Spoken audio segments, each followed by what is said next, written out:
Pemirsa, kuasa hukum terpidana pembunuhan Vina dan Eki menghadirkan sejumlah saksi ahli untuk mengungkap kebenaran kasus yang terjadi di Cirebon pada tahun 2016 yang lalu. Keterangan para saksi ini diharapkan dapat menjadi bahan pertimbangan bagi para hakim.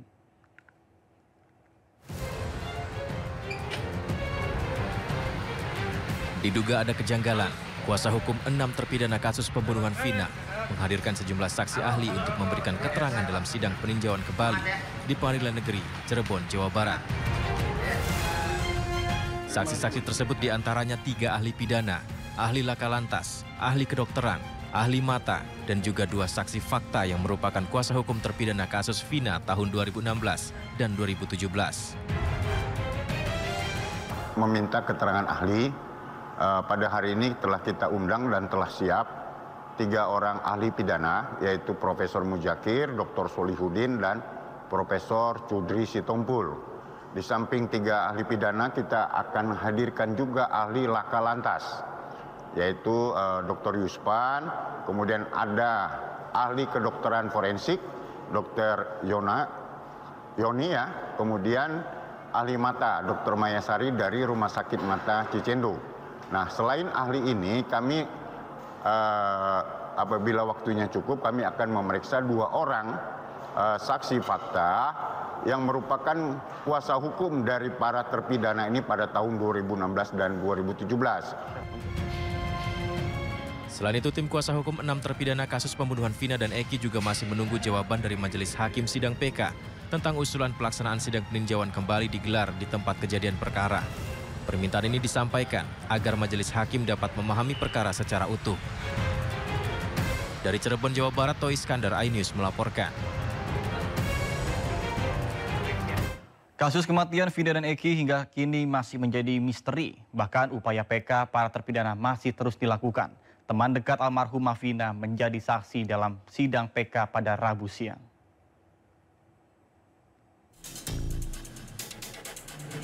Sidang peninjauan kembali para terpidana dalam kasus kematian Vina dan Eki kembali digelar pada Rabu siang. 2 orang sahabat dekat almarhumah Vina, Widi dan Mega, dihadirkan sebagai saksi. Dalam kesaksiannya, Widi dan Mega menerangkan dirinya masih bersama Vina sebelum Vina tewas bersama pacarnya Eki di tanggal 27 Agustus 2016 lalu. Bahkan saat menjelang Vina tewas, Widi dan Mega sempat berkomunikasi melalui telepon seluler. 2 sahabat almarhumah Vina ini sangat berharap agar kasus ini segera tuntas sehingga almarhumah Vina bisa tenang. Kesaksiannya dalam sidang PK juga diharapkan dapat menjadi novum yang bisa membantu mengungkap kasus sebenarnya. Harapannya yang pertama bisa menjadi novum baru yang sangat-sangat bisa membebaskan yang ke-7 ini. Harapan kedua saya biar teman sayanya cepat tenang. Ya. Agar segera tuntas? Agar segera tuntas juga. Saya kasihan yang 7 terpidana ini, saya yakin dia nggak bersalah. Sidang PK 6 terpidana masih akan dilanjutkan pada hari Jumat mendatang yang akan meminta keterangan para saksi ahli. Dari Cirebon, Jawa Barat, Miftahuddin, iNews.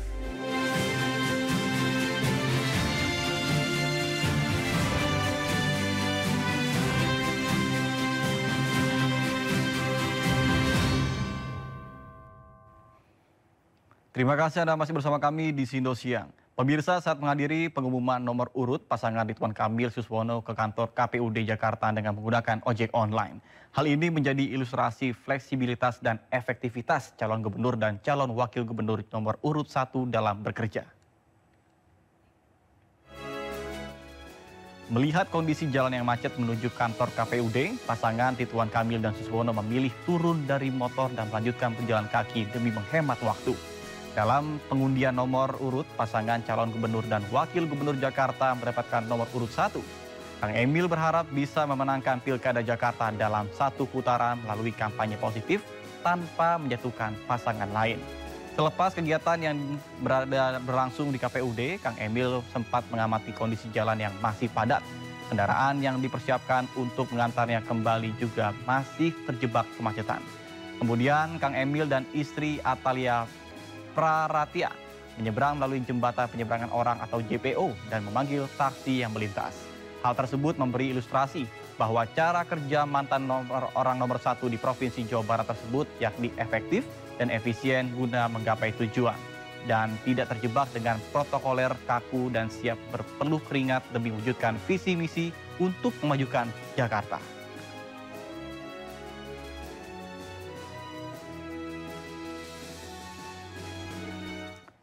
Sementara itu pemirsa, dukungan masyarakat kepada calon gubernur dan wakil gubernur Jakarta Ridwan Kamil Suswono terus mengalir dari berbagai pihak.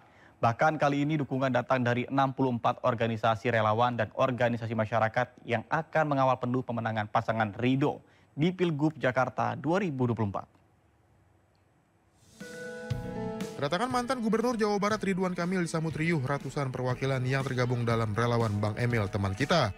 Gabungan unsur 64 ormas dan relawan ini mendeklarasikan dukungannya kepada pasangan calon gubernur dan wakil gubernur Jakarta, Ridwan Kamil Suswono, pada kontestasi Pilkada Jakarta.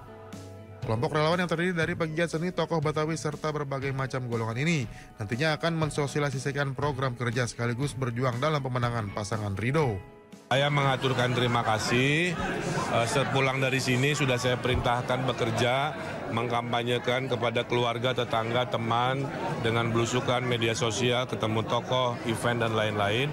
Mudah-mudahan setelah besok ada penomoran dan tanggal 25 hari kampanye pertama dimulai, gerakannya sudah mulai nyata. Harapannya Bang Emil bisa menang. Tadi pesan Bang Emil, sosialisasiin, ajak seluruh teman, kerabat, saudara, tetangga untuk sama-sama memenangkan Bang Emil biar jadi gubernur DKI Jakarta. Sementara itu di Taman Tebet Ekopark Jakarta Selatan, Cawagup Jakarta Suswono bersama keluarga mengisi akhir pekan dengan berolahraga jalan santai sambil menyapa masyarakat. Momen ini pun dijadikan kesempatan bagi warga yang sangat antusias untuk berfoto bersama sekaligus menyampaikan aspirasinya kepada Suswono. Nah, ini salah satu dari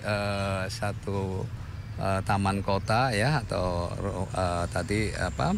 ruang terbuka hijau yang nampaknya memang area seperti ini perlu diperbanyak di Jakarta ya. Pertama, jelas kita bisa memastikan warga yang datang ke sini pasti merasakan kebahagiaan. Dengan dukungan yang terus mengalir dari berbagai kalangan masyarakat di Jakarta, pasangan Ridho yang diukung 15 partai Koalisi Indonesia Maju Plus optimis mampu memenangi pemilihan gubernur Jakarta dalam satu putaran. Tim Liputan iNews melaporkan.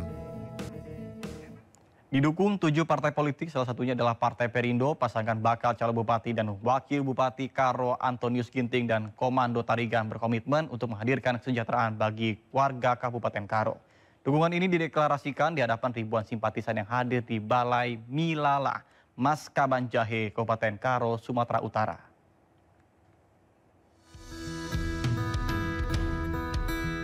Deklarasi dukungan kepada Bacabub dan Bacawabub Karo, Antonius Ginting dan Komando Tarigan berlangsung meriah. Pasangan ini diusung Partai Perindo dan 6 partai lainnya untuk maju pada kontestasi Pilkada November 2024 mendatang. Antonius Ginting dan Komando Tarigan pun berharap masyarakat Karo turut memberikan dukungan serta bekerja sama membangun Kabupaten Karo lebih sejahtera.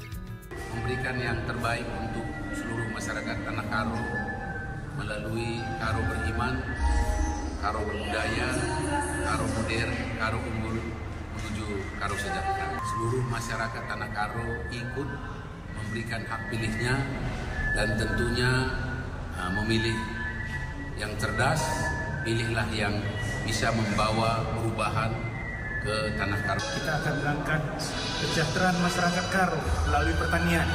Jadi kalau pertanian maju, di kota juga pasti akan maju. Harapan kami, dukung kami supaya kita bisa mewujudkan Karo yang sejahtera. Partai yang dipimpin Ketua Umum Endra Tanusudibyo ini akan menggerakkan seluruh kadernya untuk memastikan kemenangan pasangan calon kepala daerah yang diusung pada Pilkada serentak 2024. Dari Kabupaten Karo, Sumatera Utara, Eka Hetriansyah, iNews melaporkan. Pemirsa, pengundian nomor urut paslon juga dilakukan di KPU Jawa Barat, Jawa Tengah, dan KPU Jawa Timur. KPU Jawa Barat sebelumnya menetapkan 4 pasangan cagup-cawagup yang akan bertarung pada Pilkada. Sementara Jateng dan Jatim masing-masing menyodorkan 2 dan 3 paslon. Komisi Pemilihan Umum Jawa Barat telah menetapkan nomor urut 4 pasang calon gubernur dan wakil gubernur yang akan bertarung di Pilkada Jawa Barat. Pasangan Acep Adang Gita KDI mendapat nomor urut 1. Pasangan JJ Ronald Surya Praja nomor urut 2. Ahmad Syaihu Ilham Habibi nomor urut 3, sedangkan pasangan Deddy Mulyadi Erwan Setiawan mendapat nomor urut 4. Sementara itu di Pilkada Jawa Tengah, KPU Jateng menetapkan pasangan Andika Perkasa Hendrar Prihadi mendapat nomor urut 1. Lawannya pasangan Ahmad Lutfi Taj Yasin Maimun mendapat nomor urut 2. Di Pilkada Jawa Timur, pasangan Khofifah Indar Parawansa Emil Dardak mendapat nomor urut 2. Mantan Menteri Sosial Tri Risma Harini Gus Hans mendapatkan nomor urut 3, sementara pasangan Lulu Nur Hamidah Lukmanul Hakim mendapatkan nomor urut 1. Tim Liputan iNews melaporkan. Pemirsa, KPU Provinsi Jawa Barat menggelar aksi deklarasi damai jelang Pilkada Jawa Barat 2024. Keempat pasangan Cagup-Cawagup yang akan bertarung di Pilgub Jawa Barat turut hadir. Keempat pasang Cagup-Cawagup hadir dalam deklarasi damai Pilkada yang diselenggarakan di KPU Provinsi Jawa Barat di Kota Bandung pada Selasa pagi. Deklarasi damai digelar usai penetapan nomor urut Cagup-Cawagup sehari sebelumnya. Pasangan Acep Adang Gita KDI mendapatkan nomor urut 1, JJ Wiradinata Ronald Surapraja mendapatkan nomor urut 2. Sementara Ahmad Syaihu Ilham Habibi nomor urut 3 dan Deddy Mulyadi Erwan Setiawan nomor urut 4. Dan kami pun Deklarasi damai Pilkada 2024 juga digelar di KPU Provinsi Jawa Tengah. Kedua pasang Cagup-Cawagup juga hadir dalam deklarasi. KPU Provinsi Jawa Tengah menetapkan dua paslon yang akan bertarung di Pilkada. Pasangan Andika Perkasa Hendrar Prihadi mendapatkan nomor urut 1, sementara lawannya Ahmad Lutfi Taj Yasin meraih nomor urut 2.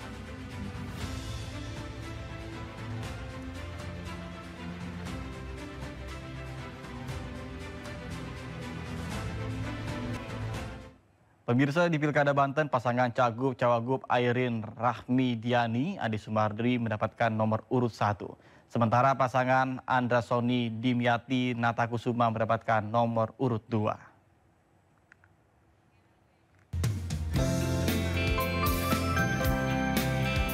KPU Provinsi Banten menggelar pengundian nomor urut calon gubernur dan wakil gubernur Banten.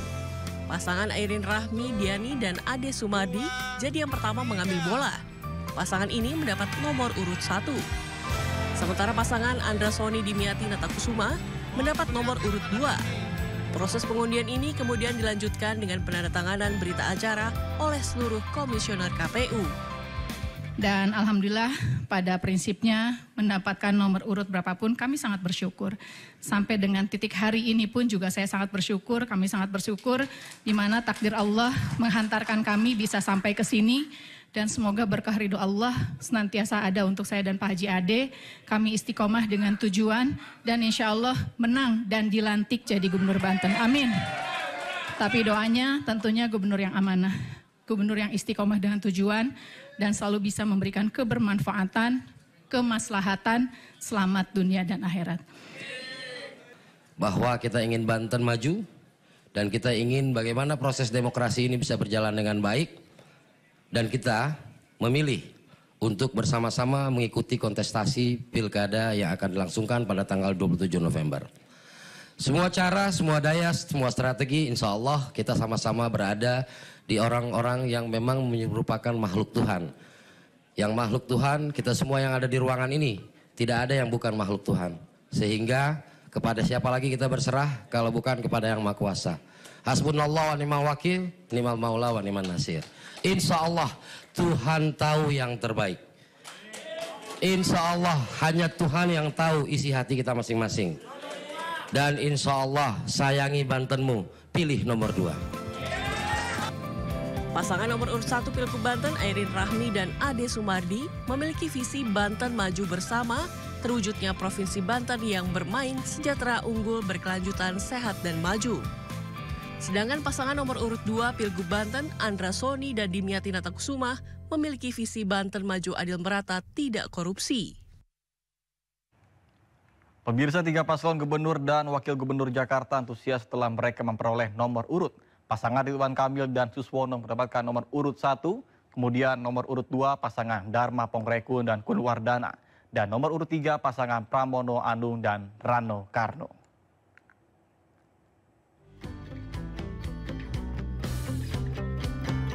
Pengundian nomor urut calon gubernur dan calon wakil gubernur Jakarta di kantor KPU berlangsung meriah. Ketika paslon antusias setelah mendapatkan nomor urut untuk bersaing di Pilkada Jakarta 2024. Nomor urut 1 ditempati pasangan Ridwan Kamil dan Suswono. Nomor urut 2 pasangan Dharma Pongrekun dan Kun Wardana. Dan nomor urut 3 pasangan Pramono Anung dan Rano Karno. RK berpesan kepada pendukungnya agar tidak membuat konten yang menjelekkan paslon lain. Dan Dharma Pongrekun mengajak pendukungnya menjaga kedamaian saat kampanye. Sementara Pramono Anung mengajak semua paslon bertanding tanpa membawa politik agama hingga politik identitas. Tidak boleh ada money politik dalam kampanye kita.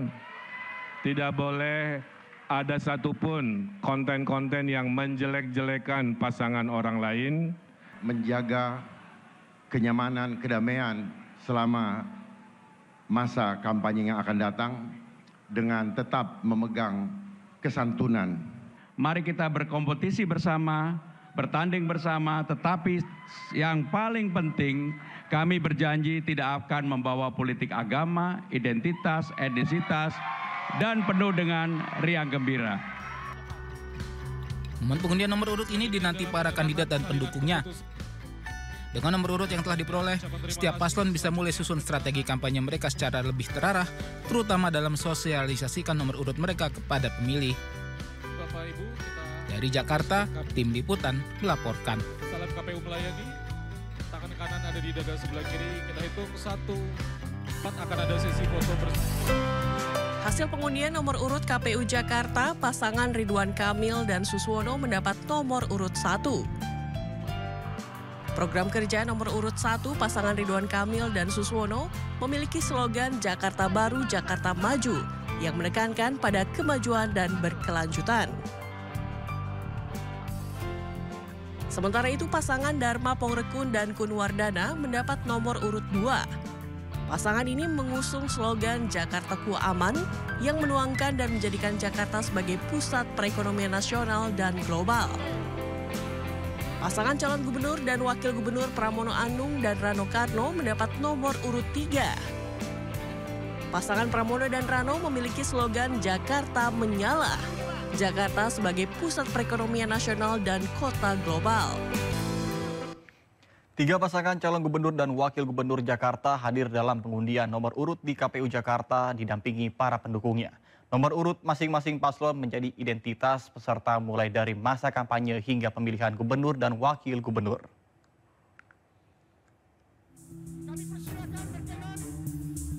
KPU Sumatera Utara menggelar rapat pleno terbuka pengundian nomor urut paslon Cagup-Cawagup Sumatera Utara. Pemilihan gubernur Sumatera Utara diikuti 2 pasangan calon, di mana pasangan Bobi Nasution Surya mendapat nomor urut 1. Sedangkan pasangan Edi Rahmayadi, Hasan Basri Sagala mendapat nomor urut 2. Bersyukur kita kepada Tuhan karena malam ini kita bisa bersama-sama menikmati demokrasi Republik Indonesia terkhusus di Sumatera Utara. Kita lakukan demokrasi, ini pesta demokrasi. Kita bersenda gurau, kita berbahagia. Di tempat ini tidak ada tekanan-tekanan dan intervensi.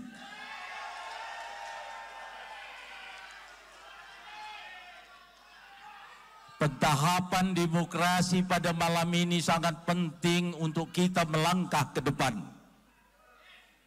Saya tidak berbicara untuk visi dan misi. Nanti disiapkan oleh KPU pada saat kita berbicara itu. Tetapi pada malam ini saya hanya menginginkan demokrasi ini adalah milik kita. Demokrasi ini di Sumatera Utara adalah milik rakyat Sumatera Utara. bukan milik kami, apalagi milik dia. Kalau disupirin,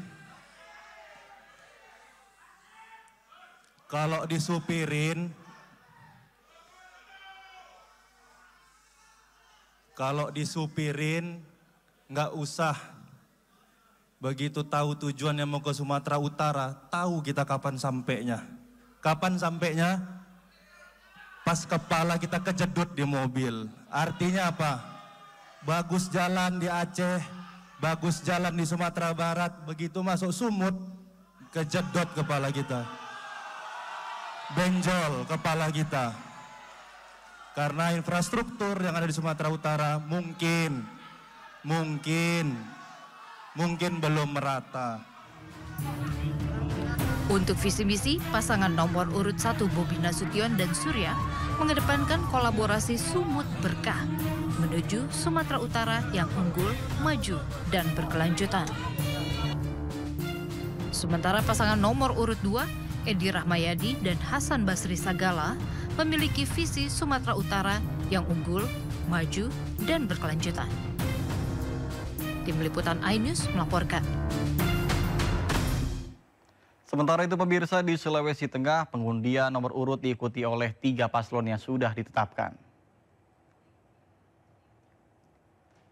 Ketiga pasangan yang telah ditetapkan KPU yaitu Rusdi Mastura, Sulaiman Agusto, Ahmad Ali Abdul Karim Al-Jufri, dan Anwar Hafid Leni Lamajijo.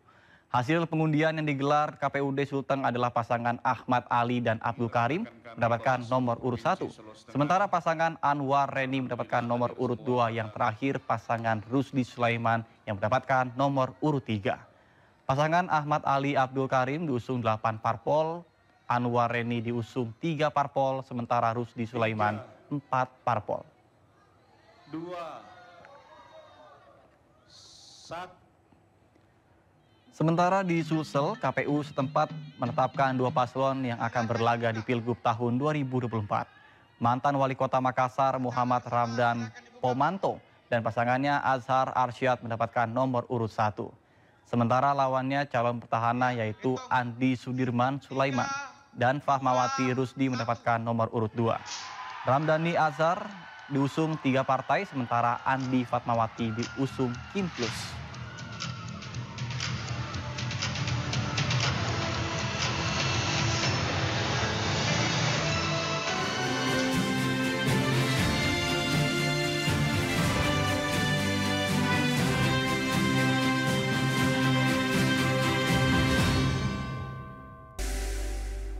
Terima kasih Anda masih bersama kami di Sindo Siang bersama saya Nata Arman. Pemirsa, usai mengamankan 22 orang terkait dengan penemuan 7 jasad di Kali Bekasi, kepolisian akhirnya menetapkan 3 tersangka yang saat ini ditahan Polres Metro Bekasi Kota. Melaksanakan cek peristiwa ini, telah diamankan 21 bilah senjata tajam.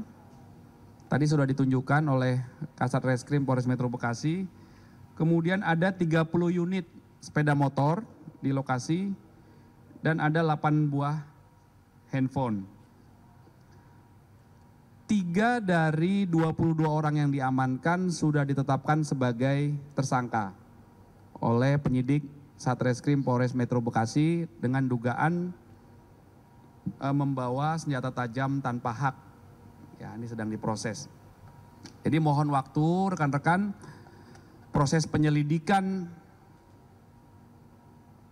peristiwa penemuan jenazah ini masih berlangsung, ya, penyelidikan dan juga penyidikan itu harus dilakukan secara cermat dan hati-hati dengan prinsip berdasarkan pendekatan berbagai keilmuan atau scientific crime investigasi, maka itu melibatkan beberapa ahli. CCTV dari TKP, kemudian handphone yang ditemukan yang diduga milik para korban atau orang yang meninggal ini, itu sedang dilakukan pemeriksaan secara digital. Pemirsa, polisi memastikan 7 jenazah yang ditemukan di aliran Kali Bekasi merupakan remaja anggota atau kelompok geng motor yang hendak tawuran di wilayah Bojong Menteng, Rawalumbu pada Sabtu dini hari. Mereka diduga melompat ke kali saat dikejar oleh tim patroli.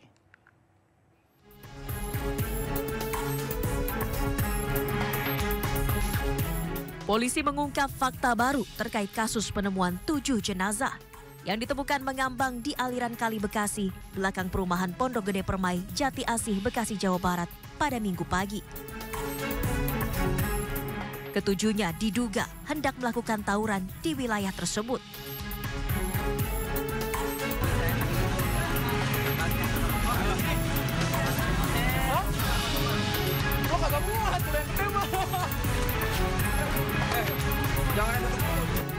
Hal ini terungkap usai polisi mengamankan 22 remaja pelaku tawuran yang membawa senjata tajam berjenis celurit.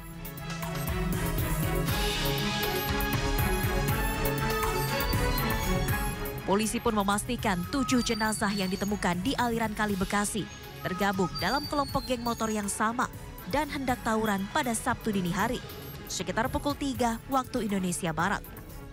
Mereka lalu melarikan diri saat kedatangan tim patroli perintis Polres Metro Bekasi Kota. Setelah melihat adanya kedatangan tim presisi, remaja yang berkumpul di tempat tersebut kemudian melarikan diri kocar-kacir. Ada yang mengarah ke perumahan warga di Jalan Sotopai 1 dan ada juga beberapa yang mengarah ke arah Kali Bekasi. Jadi dari keterangan para saksi, kami memperoleh keterangan bahwa ada beberapa saksi yang meloncat ke Kali Bekasi. Selain mengamankan 22 remaja pelaku tawuran dan belasan senjata tajam, polisi juga mengamankan puluhan sepeda motor yang digunakan pelaku.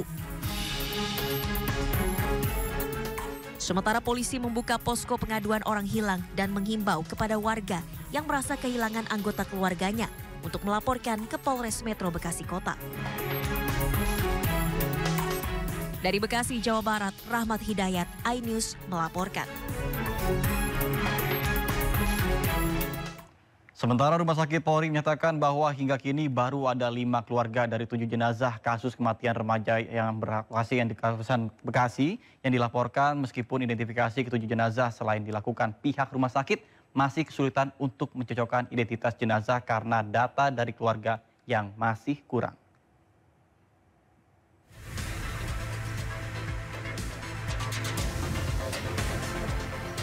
Proses identifikasi 7 jenazah yang ditemukan di Kali Jati Asih Bekasi telah selesai dilakukan di Rumah Sakit Polri Kramat Jati, Jakarta Timur. Meski demikian, hingga kini belum ada identifikasi masing-masing jenazah dengan data antemortem dan postmortem dari pihak keluarga, karena data dari keluarga yang didapatkan masih kurang lengkap. Ketujuh jenazah yang ditemukan di Kali Jati Asih Bekasi rata-rata berusia 14 sampai 17 tahun. Sebagian yang belum memiliki KTP, sehingga menyulitkan pihak dokter untuk mengidentifikasi menggunakan sidik jari. Apalagi, proses identifikasi menggunakan visual atau wajah sudah tidak memungkinkan akibat kondisi jenazah yang sudah membusuk di dalam air. Sementara, penyebab kematian ke-7 jenazah tersebut adalah tenggelam di dalam sungai dalam jangka waktu 1 sampai 2 hari. Faktanya terendam. Pemeriksaan untuk hari ini kita memastikan sebab kematian. Nah, nanti kita akan sampaikan detail hasilnya nanti.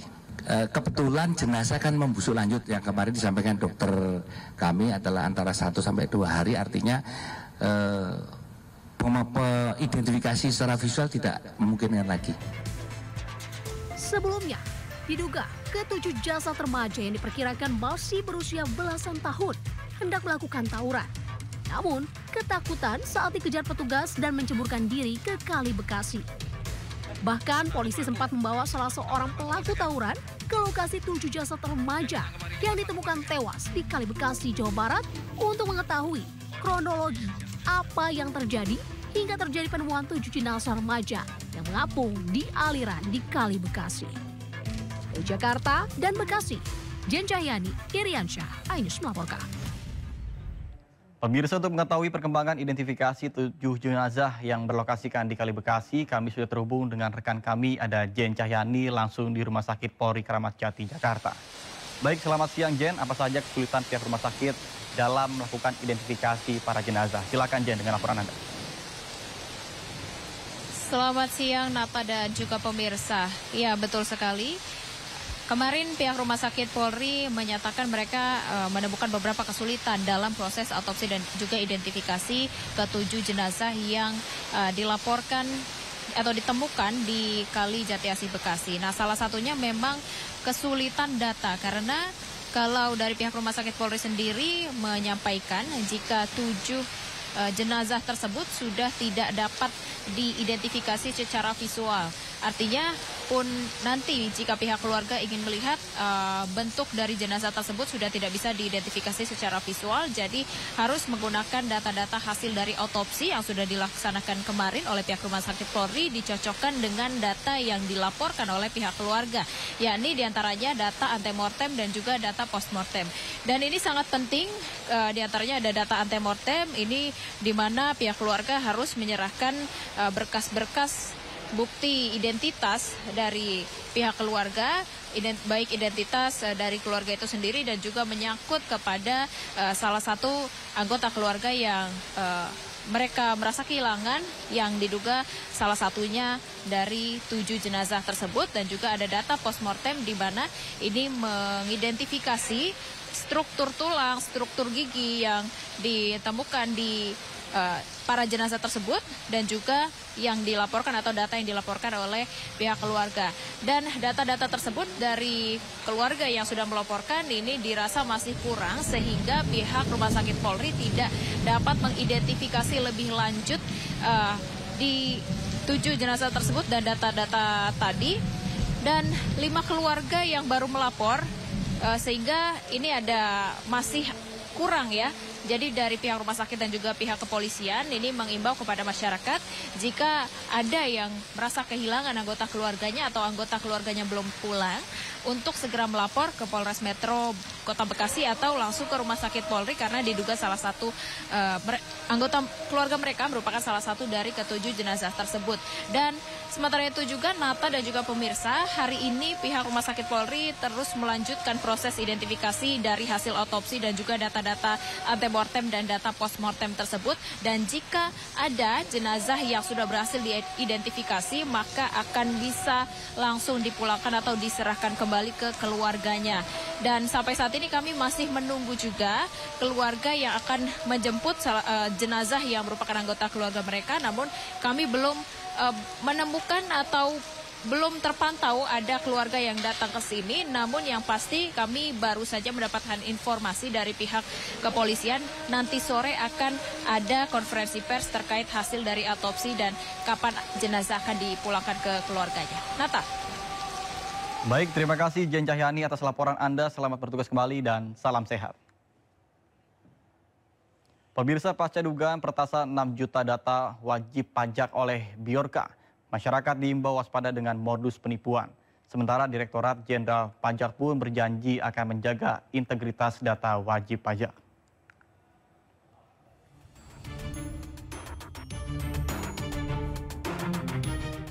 Pasca dugaan peretasan 6 juta data wajib pajak yang dilakukan peretas Bjorka, masyarakat diimbau waspada dengan modus penipuan.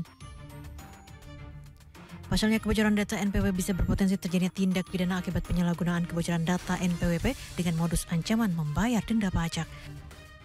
Mengatasi hal tersebut, Direktur Penyuluhan Pelayanan dan Hubungan Masyarakat Dirjen Pajak Dwi Astuti menyatakan pihaknya telah berkoordinasi dengan Kemenkominfo, Badan Cyber dan Sandi Negara serta Polri untuk menindaklanjuti dugaan kebocoran data tersebut sesuai ketentuan yang berlaku. Pihaknya juga berjanji akan terus berupaya memberikan pelayanan terbaik dan menjaga integritas data wajib pajak di tengah era digital yang semakin berkembang.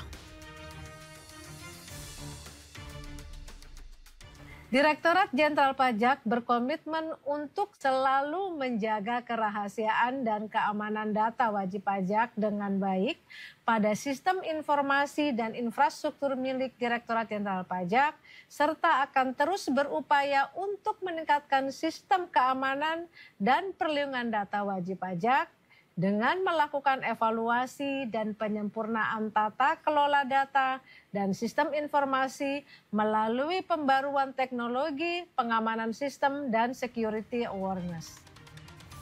Sementara guna mencegah potensi pencurian data, ada baiknya pengguna wajib pajak menjaga keamanan data pribadi dengan melakukan sejumlah langkah. Di antaranya, wajib pajak dianjurkan memperbaharui antivirus, rutin mengganti kata sandi, serta menghindari membuka tautan atau mengunduh file yang mencurigakan.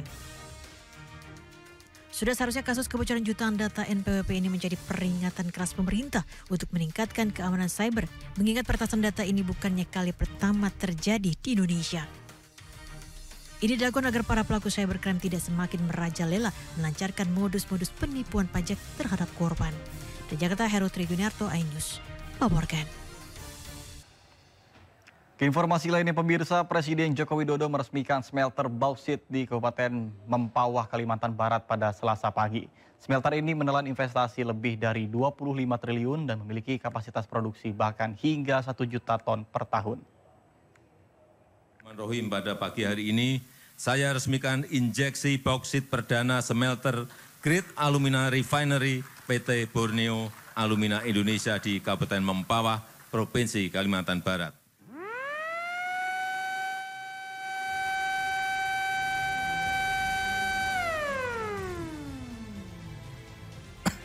Selanjutnya penandatanganan prasasti.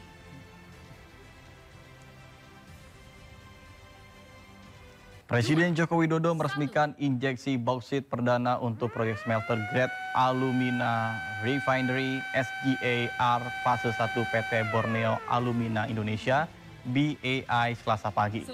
Presiden menyambut jika pembangunan smelter milik PT BAI ini merupakan salah satu usaha Indonesia untuk menyongsong menjadi negara industri. Produk alumina dari SGAR fase 1 nantinya akan dikirimkan sebagai bahan baku smelter aluminium untuk PT Inalum di Sumatera Utara. Kebutuhan alumina Inalum saat ini sebesar 600.000 ton per tahun dan sisanya akan digunakan untuk kebutuhan domestik lainnya ataupun ekspor. Proyek ini akan menggabungkan rantai pasokan antara mineral biji bauksit di Kalimantan Barat yang diproduksi oleh PT Antam dan smelter aluminium Inalum di Kuala Tanjung, Sumatera Utara.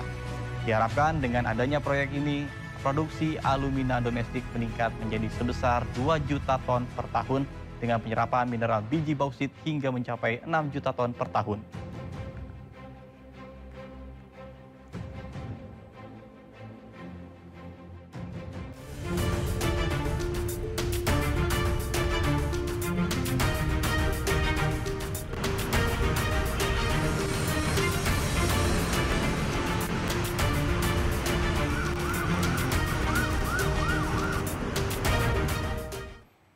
Pemirsa, saatnya kita simak pantauan arus lalu lintas pada siang ini dan kami telah terhubung dengan Brigadir Treslinda dari NTMC Polri yang kini berada di kawasan ASMK Jakarta Barat. Baik, selamat siang Brigadir Treslinda. Bagaimana pantauan arus lalu lintas dari tempat Anda melaporkan saat ini? Silakan.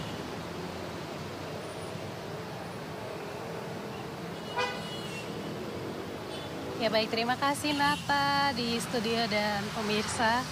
Seperti inilah kondisi arus lalu lintas terkini dari kawasan ASMK Jakarta Barat, di mana arus lalu lintas masih nampak lancar dari berbagai arahnya. Persendatan kendaraan sesekali terjadi di antrian traffic light.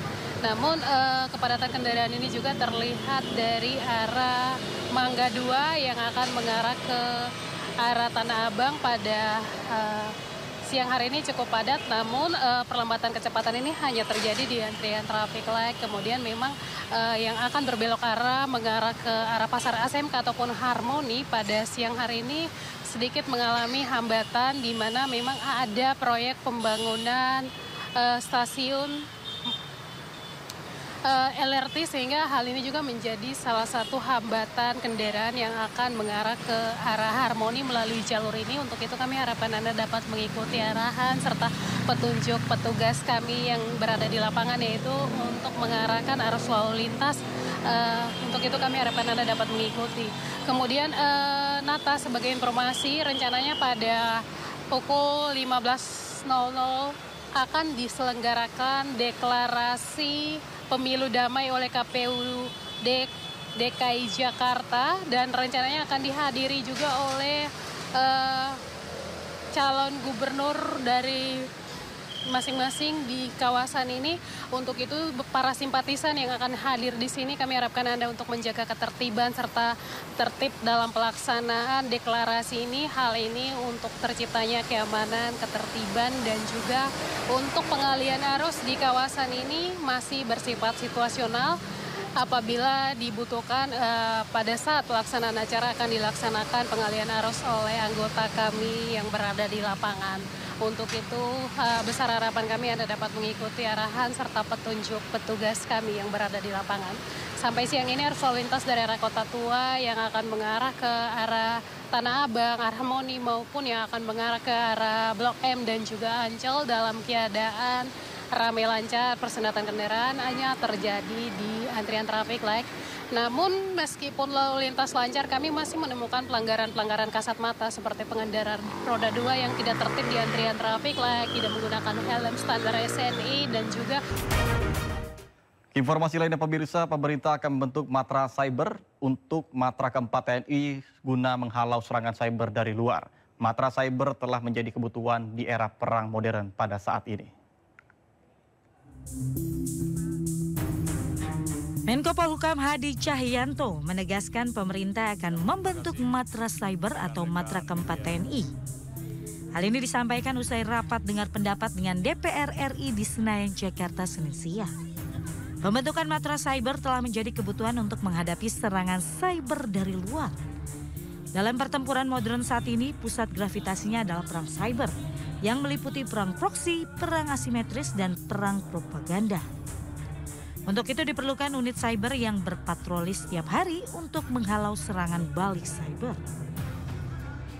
Semuanya itu memerlukan satu peralatan sistem untuk bisa kita menghalau serangan-serangan balik mereka.